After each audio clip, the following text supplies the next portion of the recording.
Beauty. Chapter 41. The Butcher. I saw a great deal of trouble amongst the horses in London, much of which might have been prevented by a little common sense. We horses do not mind hard work if we are treated reasonably, and I am sure there are many driven by quite poor men who have a happier life than I, when, with my silver-mounted harness, I used to go to the Countess of W's carriage.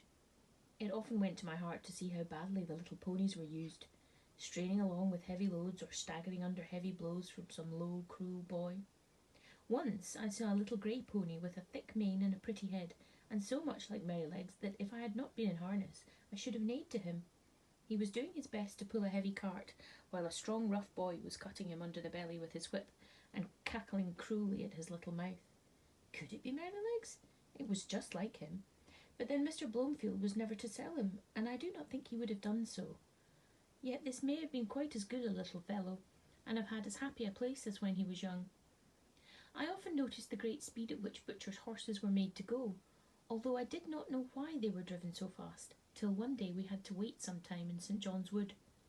There was a butcher's shop next door, and as we were standing, a butcher's cart came dashing up at a great pace. The horse was hot and much exhausted. He hung his head down, while his heaving sides and trembling legs showed how hard he had been driven. The lad jumped out of the cart and was getting the basket when the master came out of the shop, much displeased. After looking at the horse, he turned angrily to the lad. "How many times shall I tell you not to drive in this way? You ruined the last horse and broke his wind, and now you are going to ruin this in the same way. If you were not my own son, I would dismiss you on the spot. It is a disgrace to have a horse brought so to the shop in such a condition. You are liable to be taken up by the police for furious driving, and if you are, you need not look to me for bail, for I have spoken to you until I am tired. You must look out for yourself." During this speech the boy had stood by, sullen and dogged, but when his father ceased he broke out angrily. "It wasn't my fault. I won't take the blame. I am only going by orders all the time. You always say, 'Now be quick, now look sharp.' And when I go to the horses, one person wants a leg of mutton for an early dinner, and I must be back with it in a quarter of an hour.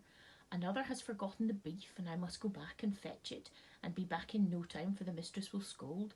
The third says they have company coming unexpectedly and must have some chops sent up directly, and the lady at number 4 in the Crescent never orders her dinner till the meal comes in for lunch.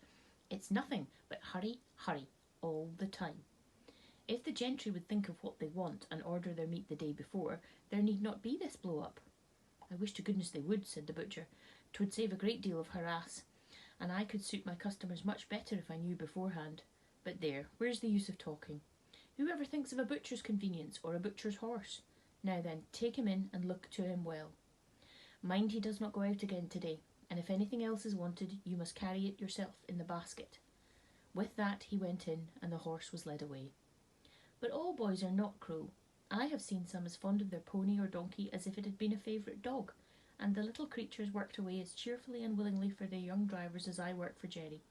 It may be hard sometimes, but a friend's hand and voice make it easy. There was a young coster boy who came up our street with greens and potatoes. He had an old pony, not very handsome, but the most cheerful and plucky little thing I ever saw, and to see how fond those two were of each other was a treat. The pony followed his master like a dog, and when the boy got into his cart the pony would trot off without a whip or a word, and rattle down the street as merrily as if he had come out of the Queen's stables. Jerry liked the boy and called him Prince Charlie, for he said he would make a king of drivers some day. There was an old man too, who used to come up our street in a little coal cart. He wore a coal heaver's hat and looked rough and black. He and his old horse used to plod along together like two good partners who understood each other. The horse would stop of his own accord at the doors where they took coal of him. He used to keep one ear bent toward his master. The old man's cry could be heard up the street long before he came near. I never knew what he said, but the children called him Old Bar-hoo, for it sounded like that. Polly brought her coal of him and was very friendly, and Jerry said it was a comfort to think how happy an old horse may be in a poor place.